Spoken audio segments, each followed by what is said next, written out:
Assalamualaikum warahmatullahi wabarakatuh. Alhamdulillahi rabbil alamin.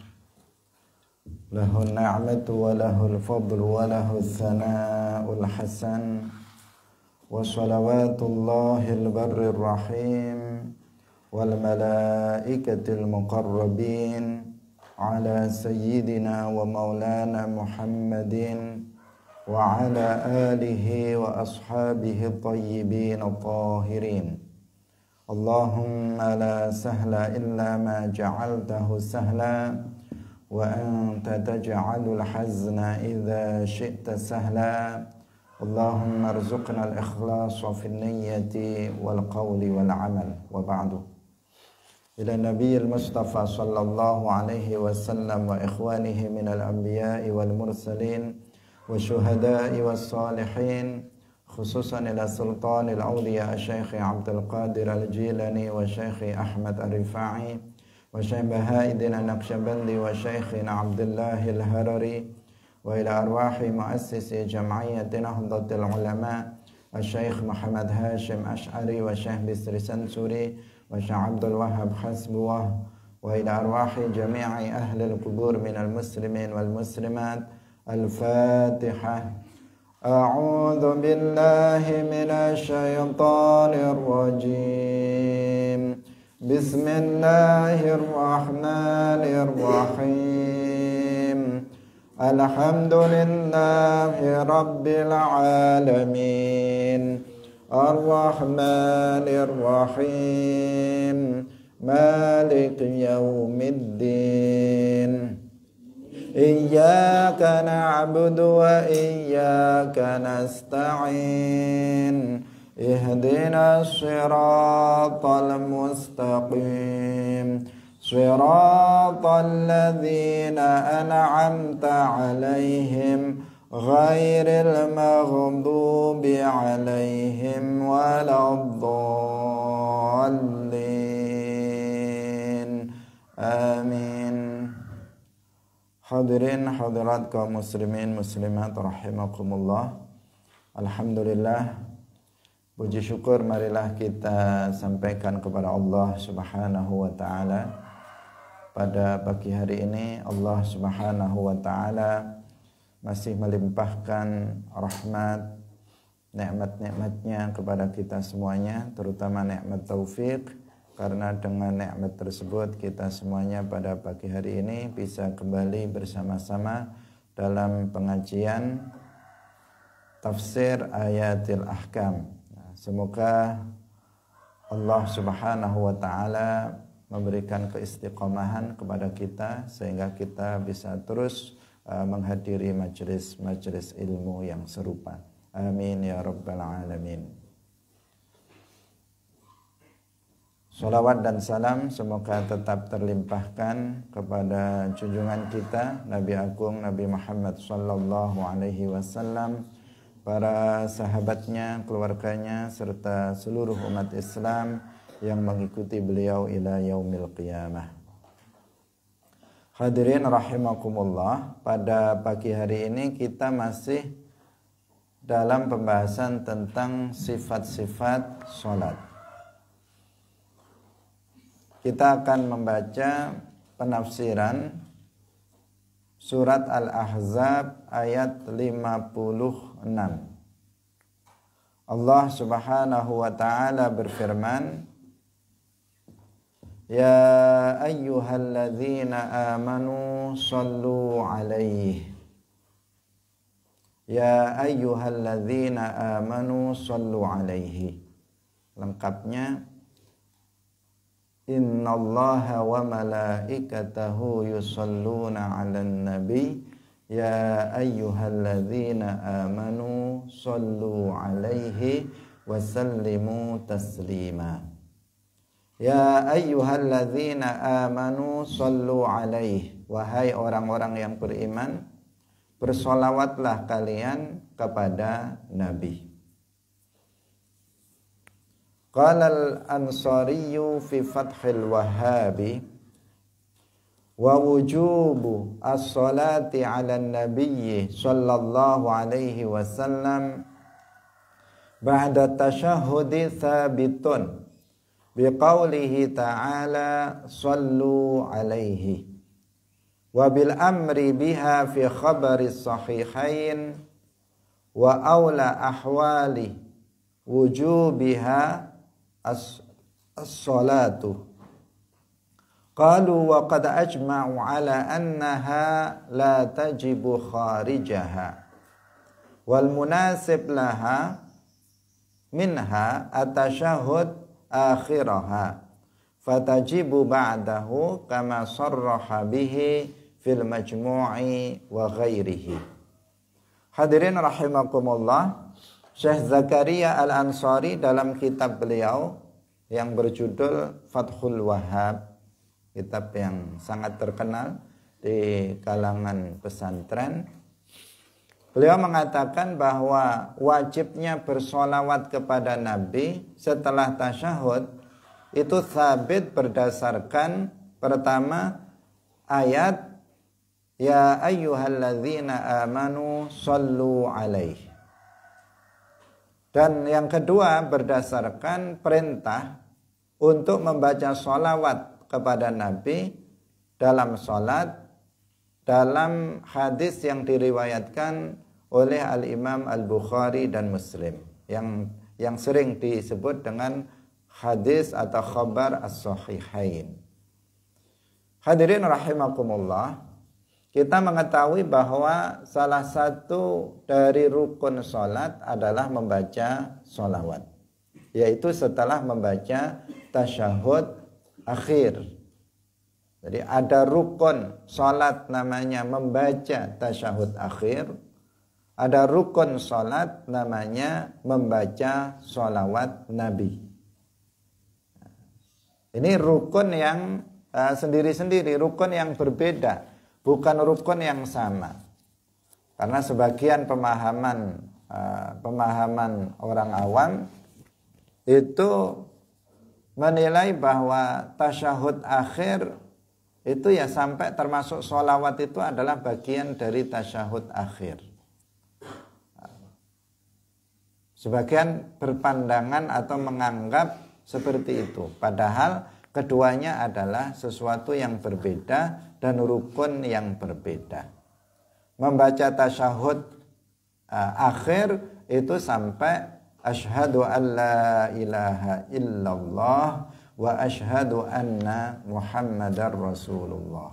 Itu sampai di situ bacaan tasyahud akhir. Mulai dari at-tahiyyatul mubarakatus shalawatut thayyibatul lillah. Assalamu alayka ayyuhan nabiyyu wa rahmatullahi wa barakatuh. Assalamu alayna wa ala ibadillahis salihin. Asyhadu an la ilaha illallah wa asyhadu anna muhammadar rasulullah. Sampai situ disebut at-tasyahud al-akhir. Dalam tasyahud awal juga sampai di situ juga bacaannya yang disebut dengan tasyahud itu ya sampai bacaan 2 kalimat syahadat. Kemudian baru setelahnya ada rukun yang berikutnya, rukun sholat yang berikutnya, yaitu membaca sholawat kepada Nabi. Aqalluha, minimal dalam membaca sholawat kepada Nabi itu Allahumma sholli ala Muhammad. Boleh juga ditambahi dengan Sayyidina, Allahumma sholli ala Sayyidina Muhammad. Itu yang minimal, yang paling pendek dalam membaca sholawat. Jadi setelah membaca tasyahud, kemudian kita baca Allahumma sholli ala Sayyidina Muhammad, kemudian salam. Itu sudah mencukupi.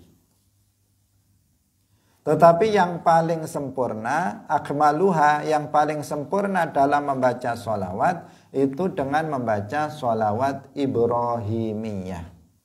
Dengan membaca sholawat Ibrahimiyah. Allahumma sholli ala Muhammad wa ala ali Muhammad kama shallaita ala Ibrahim wa ala ali Ibrahim wa barik ala Muhammad wa ala ali Muhammad kama barakta ala Ibrahim wa ala ali Ibrahim innaka Hamidum Majid fil alamina innaka Hamidum Majid. Itu adalah bacaan sholawat yang paling sempurna, yang paling utama dibaca dalam sholat. Sholawatnya adalah sholawat yang disebut dengan sholawat Ibrahimiyah. Tetapi jika bukan itu yang dibaca, tetapi dia hanya membaca sholawat terpendek Allahumma sholli ala Muhammad, maka itu juga sudah mencukupi. Tadi kita katakan boleh ditambah dengan Sayyidina, boleh juga tidak ditambah dengan Sayyidina. Kalau orang-orang Wahabi, mereka melarang kita membaca Sayyidina, maka itu sesuatu hal yang tidak berdasar, tidak ada dasarnya. Kenapa tidak diperbolehkan kita mengatakan Sayyidina Muhammad? Mereka menggunakan hadis yang palsu untuk melarang kita membaca Sayyidina Muhammad. Kata mereka, Nabi pernah bersabda, la tusayyiduni fis shalah. Kata mereka, janganlah kalian itu membaca Sayyidina dalam sholat. Padahal yang seperti itu tidak ada, hadis yang seperti itu nggak ada. Karena dari sisi bahasa itu juga keliru. Karena sada yasudu bukan sada yasidu. Mestinya kalau seandainya ada itu la tusawwiduni fis shalah, bukan la tusayyiduni fis shalah. Dari sisi bahasa itu sudah keliru, yang menunjukkan bahwa itu bukan hadis, tetapi sesuatu yang diada-adakan dalam rangka untuk melarang kita membaca Sayyidina Muhammad. Kita boleh di dalam sholat, dalam bersolawat, baik itu di dalam sholat ataupun di luar sholat. Apakah kita tidak sedang bersolawat, kita ketika menyebut nama Muhammad kemudian kita tambahi dengan Sayyiduna Muhammad, Sayyidina Muhammad, itu sesuatu yang diperbolehkan. Karena Nabi Yahya alaihi salam saja yang tidak lebih mulia dari Nabi Muhammad itu disebut di dalam Al-Quran sebagai Sayyid, Sayyidaw wa Hasura. Itu disebut untuk siapa? Nabi Yahya alaihi salam. Jika Nabi Yahya alaihi salam itu disebut dengan Sayyid, dengan Sayyidaw wa Hasura, maka Nabi Muhammad yang lebih mulia daripada Nabi Yahya tentu lebih diperbolehkan untuk disebut dengan Sayyid Muhammad atau Sayyiduna Muhammad. Selain itu Nabi Muhammad SAW sendiri dalam hadisnya juga menyebut bahwa beliau itu Sayyid. Dalam sebuah hadis Rasulullah SAW bersabda, Ana sayyidu waladi Adam yaumal qiyamati wala fakhr. Beliau mengatakan ana sayyidu waladi Adam. Artinya saya ini pemimpin, sayyid dari seluruh manusia nanti pada hari kiamat. Wala fakhr, dan aku mengatakan itu bukan untuk sombong, tetapi tahaddusan bin ni'mah, untuk menceritakan nikmat yang Allah anugerahkan kepada beliau. Beliau mengatakan ana sayyid. Lalu kenapa kita nggak boleh mengatakan beliau itu Sayyiduna Muhammad? Kenapa ketika dalam membaca sholawat kita nggak boleh mengatakan Allahumma sholli ala Sayyidina Muhammad?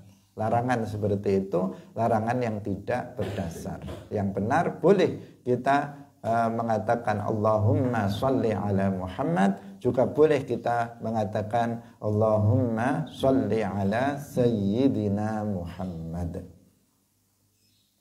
Hadirin yang dirahmati oleh Allah Subhanahu wa ta'ala. Jadi dalam sholat itu kita salah satu rukun sholat adalah membaca sholawat. Artinya membaca sholawat di dalam sholat itu hukumnya wajib. Membaca sholawat di dalam sholat itu hukumnya adalah wajib. Apa dasarnya membaca sholawat? Itu wajib di dalam sholat. Dasarnya adalah surat Al-Ahzab ayat 56. Ya ayyuhalladzina amanu sallu alaihi.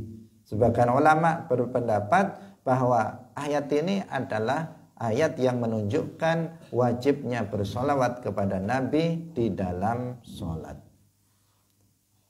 Yang kedua dalilnya adalah sebuah hadis yang diriwayatkan oleh Al-Imam Al-Bukhari dan Muslim, hadis yang sahih yang memerintahkan, hadis itu memerintahkan kepada kita dalam sholat agar kita membaca sholawat kepada Rasulullah Shallallahu Alaihi Wasallam. Jadi ada dalil dari Al-Quran, juga ada dalil dari hadis, sehingga jelaslah bahwa membaca sholawat kepada Nabi di dalam sholat itu hukumnya wajib. Kalau ada seseorang tidak membaca sholawat ketika sholat, setelah tasyahud akhir kemudian dia tidak membacanya, misalnya setelah dia membaca asyhadu an la ilaha illallah wa asyhadu anna muhammadar rasulullah, kemudian langsung salam, tidak membaca Allahumma sholli ala sayyidina Muhammad dan seterusnya, maka sholatnya berarti nggak sah. Kenapa? Karena salah satu dari rukun sholat itu ditinggalkan. Dia adalah rukun sholat. Wa aula ahwali wujubiha as-shalah. Jadi yang paling utama keadaan wajibnya membaca sholawat itu adalah sholat. Artinya sholawat itu yang paling utama diwajibkan adalah di dalam sholat. Di dalam sholat itu yang wajib untuk bersolawat. Adapun di luar sholat, maka di sini ada dua pendapat dari para ulama. Membaca sholawat di luar sholat itu hukumnya apa? Wajib atau tidak wajib? Sebagian mengatakan wajib, sebagian mengatakan tidak wajib. Qalu Syekh Zakaria Al-Ansari, beliau mengatakan qalu wa qad ajma'u ala annaha la tajibu kharijaha. Para ulama, Syekh Zakaria Al-Ansari yang mengatakan, bukan Syekh Zakaria Al-Ansari sendiri, tetapi beliau menisbatkan qaul ini, menisbatkan pendapat ini kepada para ulama. Namanya kata qaulu ini litabarri. Beliau tidak mengatakan langsung wa qad ajma'u ala annaha la tajibu kharijaha. Beliau tidak mengatakan para ulama telah berijma bahwasanya enggak wajib membaca sholawat di luar sholat. Tetapi beliau mengatakan qalu, mereka berkata, mereka para ulama itu berkata, ini namanya litabarri. Beliau ingin melepaskan diri dari pendapat ini, bahwa pendapat itu adalah bukan pendapat satu-satunya, tetapi ada pendapat yang lain. Bahwa para ulama, beliau mengatakan para ulama itu mengatakan bahwa umat Islam telah bersepakat atau telah berijma bahwa tidak wajib membaca sholawat di luar sholat. Kenapa dikatakan ini adalah perkataan sebagian ulama? Karena nyatanya memang ada sebagian ulama itu yang mengatakan wajib membaca sholawat di luar sholat. Jadi di luar sholat, tidak dalam keadaan apa? Tidak dalam keadaan sholat itu juga wajib membaca sholawat. Karena pertama perintah di sini yang bersifat umum, ya ayyuhalladzina amanu sallu alaihi. Yang kedua ada hadis-hadis yang mencela orang-orang yang tidak bersolawat ketika disebutkan nama Nabi. Seperti misalnya hadis Rasulullah sallallahu alaihi wasallam, al-bakhilu man dzukirtu indahu falam yusalli alaihi. Orang yang bakhil, kata Nabi, adalah orang yang namaku disebut di hadapannya, kemudian dia tidak bersolawat.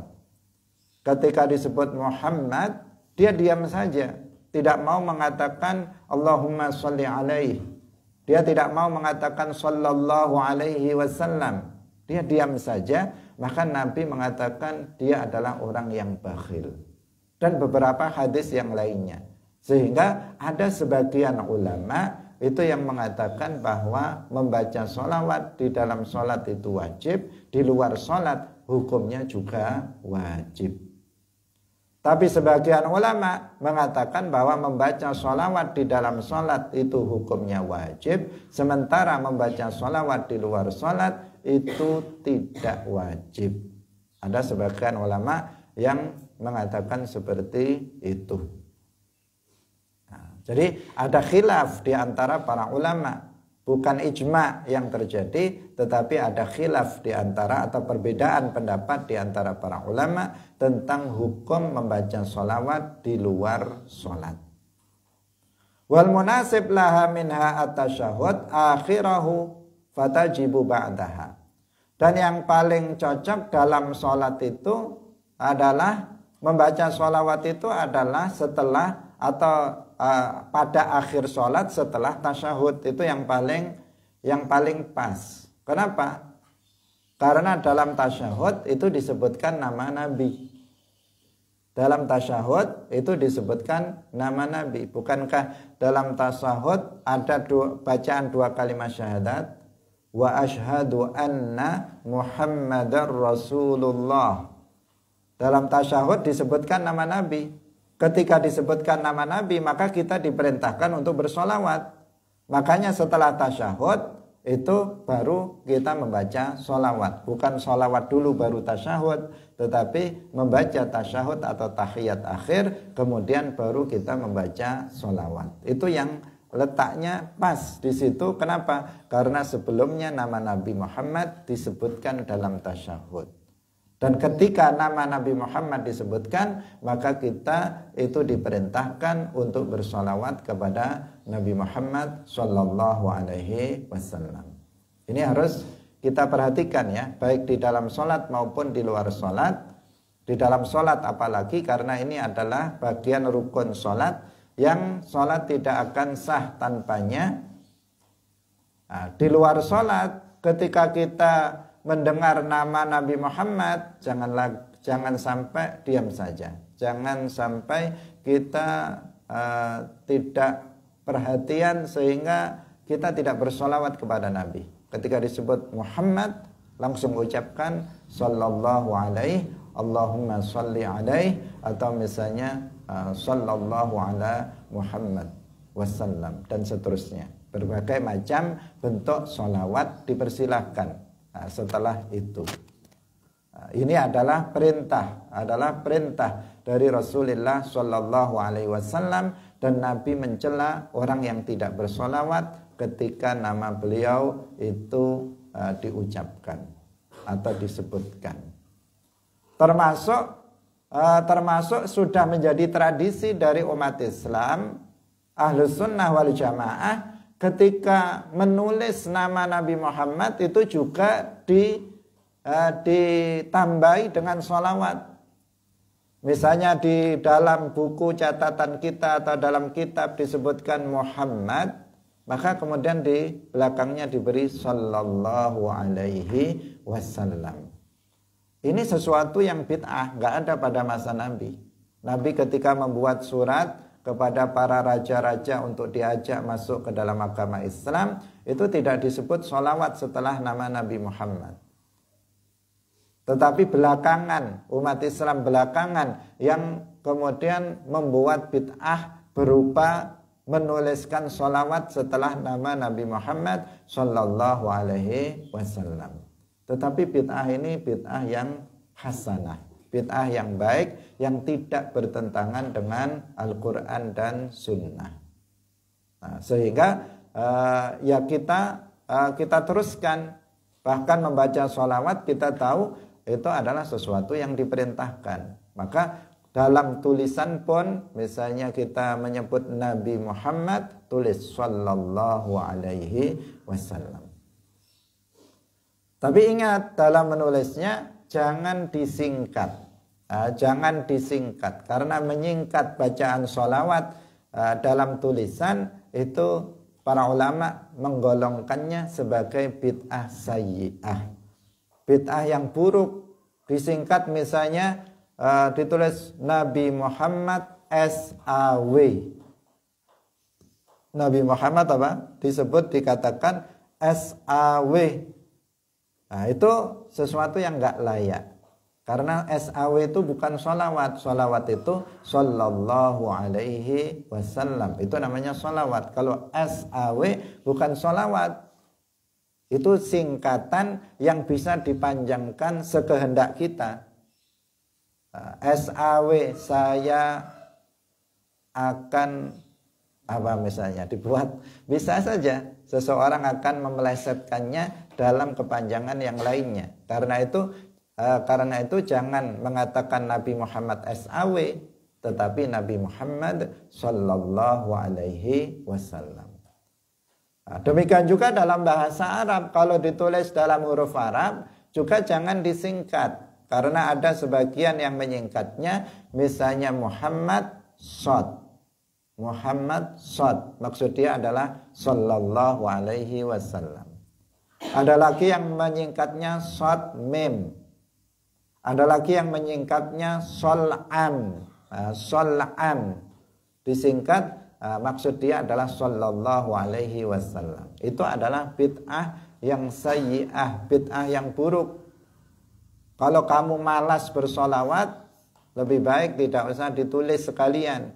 Tetapi kita akan rugi jika kita tidak menulisnya. Kenapa? Kita bersolawat akan berpahala. Jika kita bersolawat kepada Nabi, itu akan berpahala. Kenapa berpahala? Allah yang memerintahkannya. Ya ayyuhalladzina amanu sallu alaihi. Bersolawatlah kalian kepada Nabi. Maka perbanyaklah kita membaca solawat kepada Nabi. Apalagi solawat kita kepada Nabi itu akan sampai kepada Nabi. Solawat dan salam yang kita baca itu akan sampai kepada Rasulullah Shallallahu Alaihi Wasallam. Kenapa? Karena Allah itu memerintahkan malaikat secara khusus. Ada malaikat yang khusus bertugas untuk menyampaikan solawat dan salamnya umat Islam kepada Nabi Muhammad Shallallahu Alaihi Wasallam. Jadi ketika kita mengatakan sallallahu alaihi wasallam, Allahumma salli ala Muhammad, maka ada malaikat yang kemudian menyampaikannya kepada Nabi di Madinah sana, datang kepada Nabi mengatakan, ya Rasulullah, si fulan bersolawat kepadamu. Berarti semakin sering kita bersolawat dan salam kepada Nabi, maka semakin sering nama kita disebut di hadapan Nabi, si fulan bersolawat, si fulan bersolawat.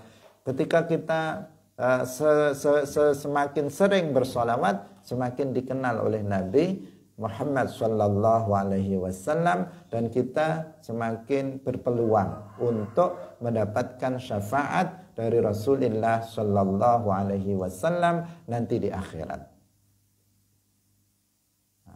Sesuatu yang bukan sesuatu hal yang berat untuk mengucapkan sallallahu alaihi wasallam atau menulisnya sallallahu alaihi wasallam. Kalau kemudian disingkat, maka itu sesuatu hal yang sesuatu hal yang pemalas, seorang pemalas, sesuatu hal yang dia akan merugi, hanya menyediakan waktu yang hanya sedetik saja, dia tidak mau untuk mendapatkan pahala dari Allah Subhanahu wa taala. Hadirin yang dirahmati oleh Allah Subhanahu wa taala, kita kembali kepada permasalahan di sini. Membaca sholawat itu adalah bagian dari rukun sholat. Jadi membaca sholawat di dalam sholat sehingga dia hukumnya wajib. Sedangkan di luar sholat itu ada yang mengatakan wajib, ada yang mengatakan tidak wajib. Tetapi dalam kondisi-kondisi tertentu selain sholat juga ada yang wajib. Misalnya dalam khutbah Jumat. Dalam khutbah Jumat, salah satu rukun khutbah Jumat itu juga membaca sholawat Nabi. Berarti apa? Berarti juga wajib hukumnya bersolawat dalam khutbah. Kemudian juga dalam sholat jenazah. Dalam sholat jenazah, setelah takbir yang kedua, atau boleh juga setelah takbir berikutnya, itu salah satu rukunnya adalah membaca sholawat. Kalau nggak membaca sholawat dalam sholat jenazah juga nggak sah. Ini juga menunjukkan bahwa wajibnya membaca sholawat itu bukan hanya dalam sholat 5 waktu ataupun sholat sunnah, tetapi juga dalam khutbah, juga dalam sholat jenazah, dalam bahkan sebagian ulama mengatakan wajib di luar sholat. Apalagi kalau nama Nabi Muhammad disebut, maka kita sudah pasti diperintahkan untuk bersolawat. Hanya saja para ulama beda pendapat apakah perintah ini menunjukkan wajib atau sunnah kita untuk membaca sholawat. Hadirin yang dirahmati oleh Allah Subhanahu wa ta'ala. Kita lanjutkan pada ayat berikutnya, yaitu surat Al-Fatah ayat 29. Simahum fi wujuhihim min atharis sujud. Simahum fi wujuhihim min atharis sujud. Tanda-tanda mereka di dalam wajah mereka, muka mereka itu ada bekas-bekas sujud. Dalam memahami ayat ini, kita harus mengikuti pemahaman dari para ulama. Jangan sampai salah. Karena sebagian bahkan banyak orang yang memahami ayat ini secara keliru. Dipahami bahwa atharus sujud itu, tanda-tanda sujud itu adalah jidat hitam. Nah, ini berarti atharus sujud. Ketika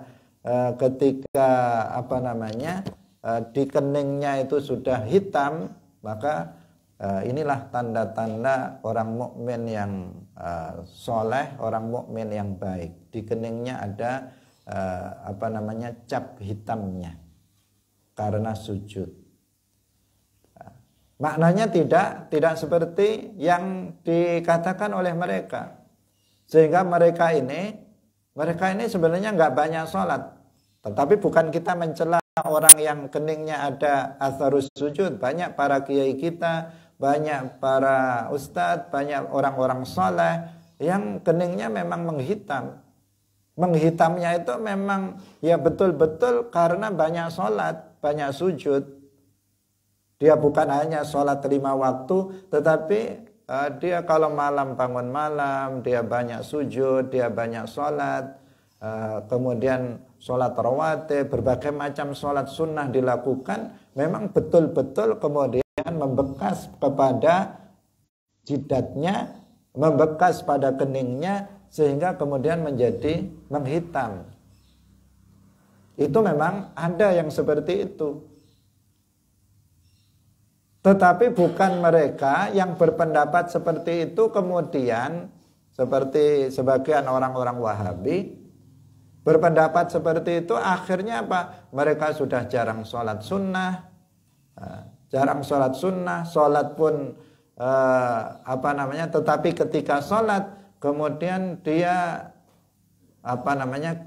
tumpukan badannya itu pada keningnya, atau digosok-gosok keningnya di tempat sujud agar cepat menghitam, biar menunjukkan, biar ada atharus sujud pada keningnya. Maka ini adalah sesuatu pemahaman yang keliru. Baru sholat 2 hari sudah hitam keningnya. Luar biasa. Seakan-akan dia luar biasa, tetapi hanya tipuan saja.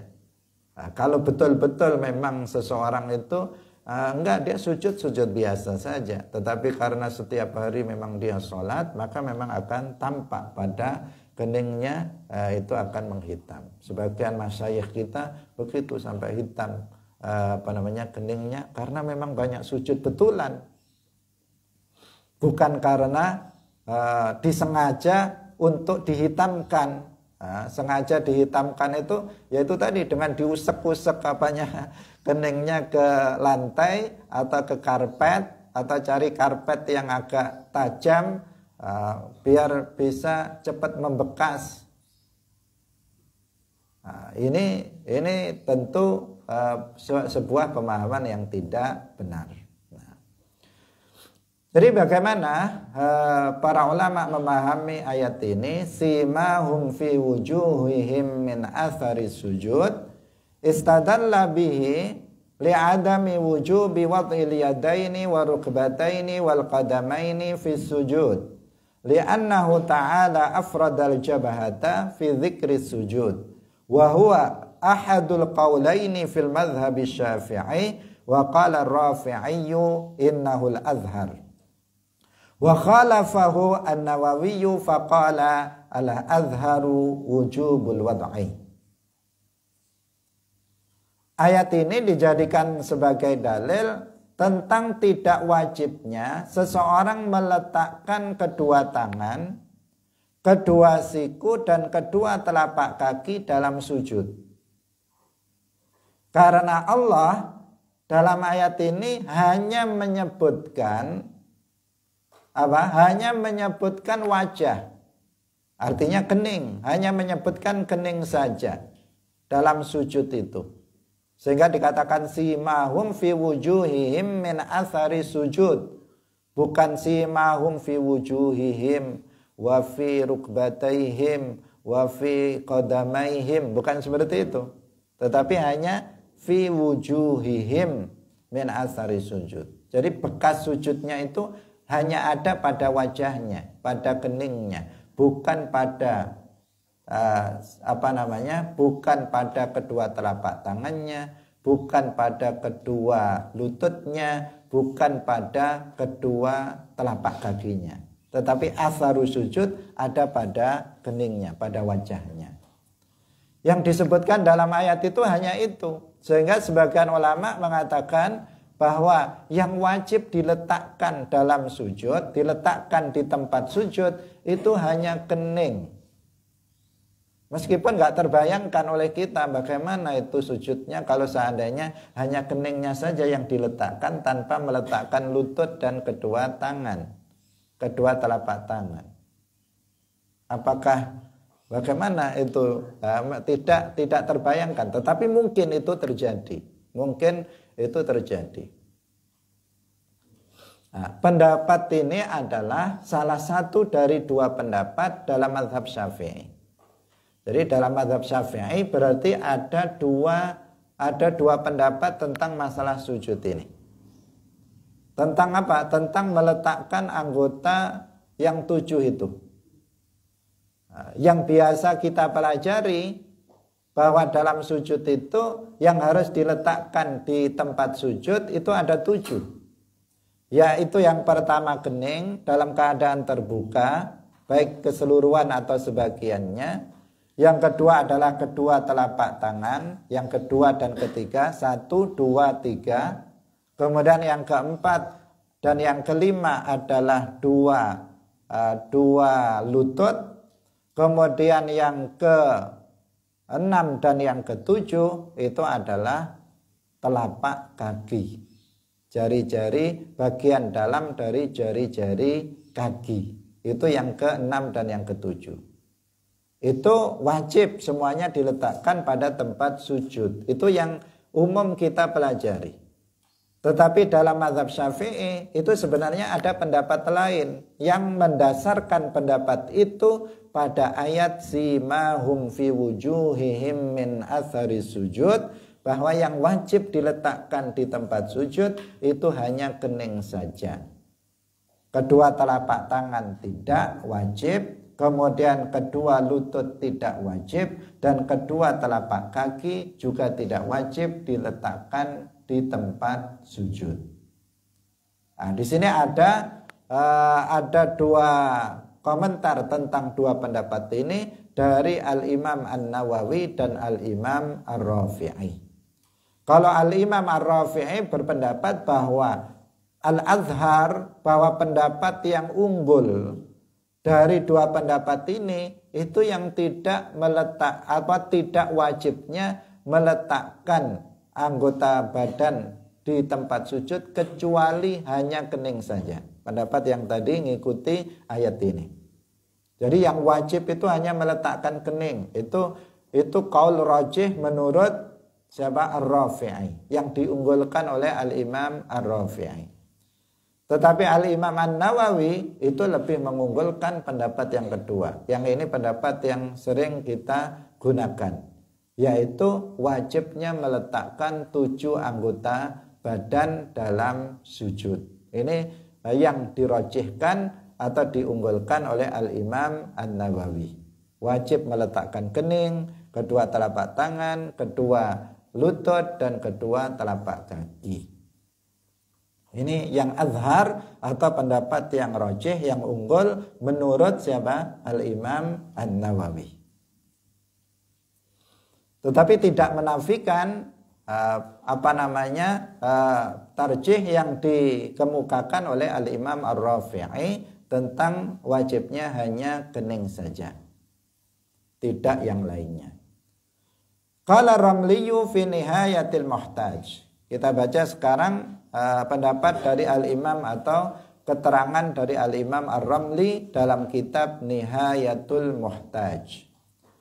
Beliau mengatakan wala yajibu wad'u yadayhi ay batnihima wa rukbatayhi wa qadamayhi fi sujudihi fil azhari liqaulihi ta'ala simahum fi wujuhihim min atharis sujud. Imam Ar-Ramli dalam kitab Nihayatul Muhtaj mengatakan tidak wajib meletakkan kedua tangan, yakni kedua bagian dalam telapak tangan. Wa kafaihi wa rukbataihi dan tidak wajib untuk meletakkan kedua lutut. Wa qadamaihi dan tidak wajib meletakkan kedua telapak kaki dalam sujudnya. Fil azhari artinya dalam pendapat yang lebih unggul itu tidak wajib. Berarti ngikuti pendapat yang diunggulkan oleh Al-Imam Ar-Rafi'i. Itu Ar-Ramli. Dasarnya adalah liqaulihi ta'ala, berdasarkan firman Allah Subhanahu wa ta'ala, simahum fi wujuhihim min atharis sujud. Nah, ini dalilnya. Karena hanya disebut wujuh, tidak disebut anggota badan yang lainnya. Walil khabaril mutaqaddim, dan juga berdasarkan khabar atau hadis yang telah lalu, yaitu idza sajadta famakkin jabahataka. Idza sajadta famakkin jabahataka. Disebut hanya jabah. Jika kamu itu sujud, maka tetapkanlah kening kamu. Jadi enggak menyebut anggota badan yang lainnya, tetapi hanya menyebut jabahah. Fa ifraduha bidzikri dalilun ala mukhalafatiha. Disebutkannya jabahah ataupun wajah itu secara sendiri, tidak dengan yang lain, itu menunjukkan bahwa ini berbeda. Anggota badan yang lain itu berbeda dengan jabahah atau wajah dalam hal wajib atau tidaknya dalam meletakkannya di dalam sujud, di tempat sujud. Wali annahu law wajaba wad'uha la wajabal ima'u biha indal ajzi an wad'iha wal ima'u biha ghairu wajibin falam yajib wad'uha. Alasan secara akal, kalau tadi secara nakli dasarnya apa? Enggak wajib meletakkan selain wajah, selain kening. Dasarnya adalah ayat simahum fi wujuhihim min athari sujud. Yang kedua hadis Nabi, idza sajadta famakin jabhataka. Ini disebutkan hanya jabhah, hanya wajah. Nah, maka menunjukkan yang wajib hanya meletakkan kening saja, jidat saja. Selain itu enggak. Dasar Quran dan dasar hadis. Sekarang dasar secara akal.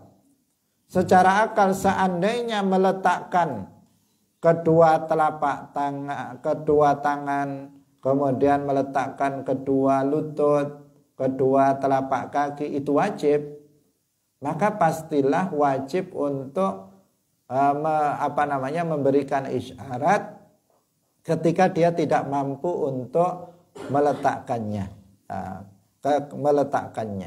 Tetapi nyatanya itu tidak wajib untuk memberikan isyarat sebagai pengganti dari meletakkan anggota-anggota tersebut di tempat sujud. Kalau seseorang itu tidak bisa sujud, dia tidak bisa sujud secara sempurna. Itu yang wajib memberi isyarat itu apa? Isyaratnya bagaimana? Isyaratnya kan cuman wajahnya. Jadi kalau dia rukuk begini, kalau dia sujud maka lebih direndahkan lagi.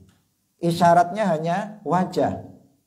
Nggak ada isyaratnya tangannya begini, misalnya harus begini. Isyaratnya nggak seperti itu, nggak wajib seperti itu. Nah, kalau seandainya meletakkan tangan itu juga wajib, meletakkan lutut itu juga wajib, meletakkan telapak kaki itu juga wajib, mestinya ketika seseorang nggak bisa sujud, itu juga dikasih isyarat, entah tangannya bagaimana isyaratnya, atau kakinya bagaimana, atau lututnya bagaimana. Nah, tetapi kan enggak, aturannya enggak. Kalau seseorang itu enggak bisa sujud, maka cukup dia menundukkan wajahnya, menundukkan kepalanya dengan lebih rendah. Isyaratnya yang diberikan adalah muka, bukan tangan, bukan lutut, bukan kaki, bukan telapak kaki. Maka ini secara akal menunjukkan bahwa yang wajib itu hanya meletakkan kening saja, bukan anggota badan yang lainnya di tempat sujud. Ini adalah alasan secara akli, dari sisi akal. Wali anna, ini alasan lagi. Namanya para ulama itu pasti memiliki argumentasi dari setiap pendapat yang dikemukakan. Wali anna al-maqsuda minhu wad'u ashrafil a'dha ala mawati'il aqdam wa huwa khasisun bil jabahati. So akal juga. Kenapa hanya wajah yang wajib untuk diletakkan dalam sujud? Karena yang dimaksud atau yang dituju dari sujud itu adalah meletakkan anggota badan yang paling mulia di tempat tempat langkah kaki. Dan itu khusus untuk jabahah. Anggota yang paling mulia, anggota badan kita yang paling mulia itu mana? Wajah. Kepala, wajah. Ini secara khusus. Ini yang paling mulia dari anggota badan kita yang lainnya. Yang paling rendah itu adalah telapak kaki. Ini yang paling rendah. Telapak kaki itu yang paling rendah. Nah, tujuan daripada sujud itu adalah meletakkan anggota badan yang paling mulia di tempat yang paling rendah. Nah, di tempat yang paling rendah karena dalam rangka tazallul, menunjukkan puncak perendahan diri kepada Allah Subhanahu wa taala. Sehingga anggota badan kita yang paling mulia ini kita letakkan di tanah, di tempat kita sujud.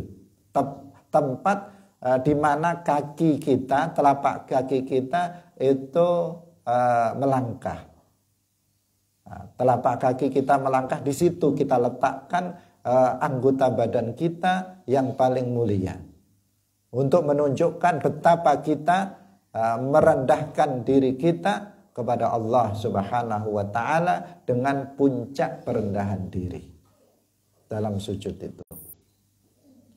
Karena itu kalau ada seseorang sujud kepada selain Allah, jika dia sujudnya itu kepada berhala, langsung menjadi kufur, orangnya jatuh kepada kekufuran, menjadi murtad. Atau kepada matahari yang dia sujudi menjadi murtad. Tapi kalau sujudnya kepada manusia, maka di sini jika dia tujuannya untuk ibadah, ibadah artinya tujuannya untuk memberikan puncak perendahan dirinya kepada selain Allah, maka dia akan kufur. Namun apabila tujuannya sekedar hormat biasa, maka itu dosa. Bagaimanapun sujud kepada selain Allah itu hukumnya haram. Bisa kufur, bisa dosa. Bisa dosa tidak sampai kepada kekufuran. Hadirin yang dirahmati oleh Allah Subhanahu wa taala. Jadi itu tujuan daripada sujud. Karenanya yang wajib itu cuman jabahah, cuman meletakkan kening saja, selainnya itu tidak. Karena dengan meletakkan kening di tanah tempat telapak kaki, maka seseorang itu sudah menunjukkan, memberikan perendahan dirinya kepada Allah Subhanahu wa taala di dalam sholat. Itu. Hadirin yang dirahmati oleh Allah Subhanahu wa taala. Wa yutasawwaru raf'u jami'iha ka ayyusalliya ala hajaraini bainahuma haitun qasirun yambatihu alaihi inda sujudihi wa yarfa'uha.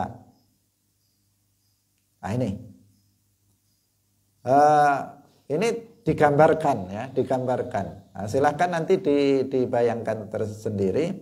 Bagaimana dibayangkan seseorang itu hanya meletakkan keningnya saja dalam sujud, tidak tangan, lutut atau yang lainnya. Digambarkan di sini seperti orang yang sholat di atas dua batu, yang di antara dua batu itu ada semacam tembok yang pendek, yang dia kemudian merayap padanya ketika sujud. Maka dia akan mengangkat seluruhnya kecuali jabahahnya. Ini coba dibayangkan tersendiri ungkapan dari ini seperti apa seseorang itu sujud sujud hanya dengan keningnya saja, tidak dengan anggota badan yang lainnya. Qultu tetapi beliau mengatakan, Ramli mengatakan al-azhar wujubuhu wallahu a'lam. Pendapat yang unggul itu tetap wajib meletakkan, meskipun ini berbagai dalil ya, dari Quran, dari hadis, kemudian juga dalil dari akal, beberapa alasan, 3 alasan dikemukakan, tetapi beliau tetap mengatakan bahwa pendapat yang unggul itu wajib meletakkan 7 anggota tadi, 7 anggota, atau meletakkan khususnya di sini adalah kedua lutut dan kedua telapak kaki. Wa in kanat masturatan meskipun tertutup li khabari shaykhaini. Lah ini karena ada khabar, ada hadis yang menjadi dasar tentang wajibnya meletakkan 7 anggota badan. Yaitu Rasulullah bersabda, umirtu an asjuda ala sab'ati a'zumin ala al-jabhati wal yadaini wa rukbataini wa atrafil qadamain. Aku diperintahkan untuk sujud di atas 7 tulang, yaitu pada di atas jabah, kening, kedua tangan, berarti kedua telapak tangan, wa rukbataini, kemudian kedua lutut, wa atrafil qadamaini, dan ujung-ujung dari 2 telapak kaki. Wa li khabaril Bukhari annahu sallallahu alaihi wasallam sajada wastaqbala bi atrafi asabi'i rijlaihil qiblah. Dan juga ada hadis yang diriwayatkan oleh Imam Bukhari bahwasanya Nabi sallallahu alaihi wasallam itu sujud dan beliau menghadapkan ujung-ujung dari jari-jari kaki beliau ke arah kiblat. Wa min lazimi dzalika i'timaduhu ala butuniha. Karena itu harus kemudian ditumpukan di atas bagian dalam dari jari-jari kaki. Ini disebutkan dalam hadis. Nabi itu kalau sholat disebutkan bahwa menghadapkan ujung jari kakinya ke arah kiblat. Kalau menghadapkan ujung jarinya ke arah kiblat, berarti ini ditekuk.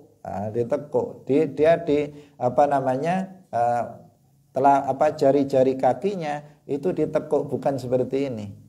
Kenapa? Karena Nabi kalau sholat ujung jari kakinya dihadapkan ke kiblat, berarti dia ditekuk.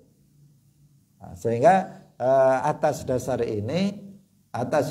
hadis, dua hadis ini, maka seperti Imam Nawawi dan juga para ulama lainnya mengatakan wajib untuk meletakkan 7 anggota badan yang tadi sudah kita sebutkan. Tapi ada pendapat lain seperti Ar-Rafi'i yang mengatakan tidak wajib, yang wajib hanya meletakkan kening saja. Hadirin yang dirahmati oleh Allah Subhanahu wa taala, waktu sudah habis, semoga bermanfaat bagi kita semuanya.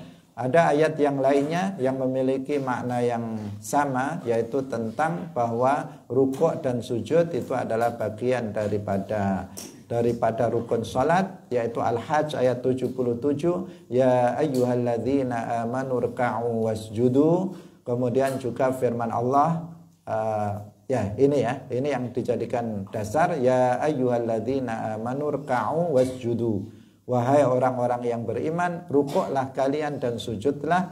Yang ini, kedua ayat ini menunjukkan tentang bahwa rukuk dan sujud adalah rukun daripada sholat. Demikian, barakallahu fikum, wallahul muwaffiq ila aqwamit thariq. Wassalamualaikum warahmatullahi wabarakatuh.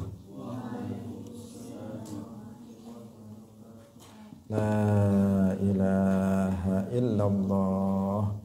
Allahumma salli ala sayyidina Muhammad wa ala alihi wa sahbihi wa sallim.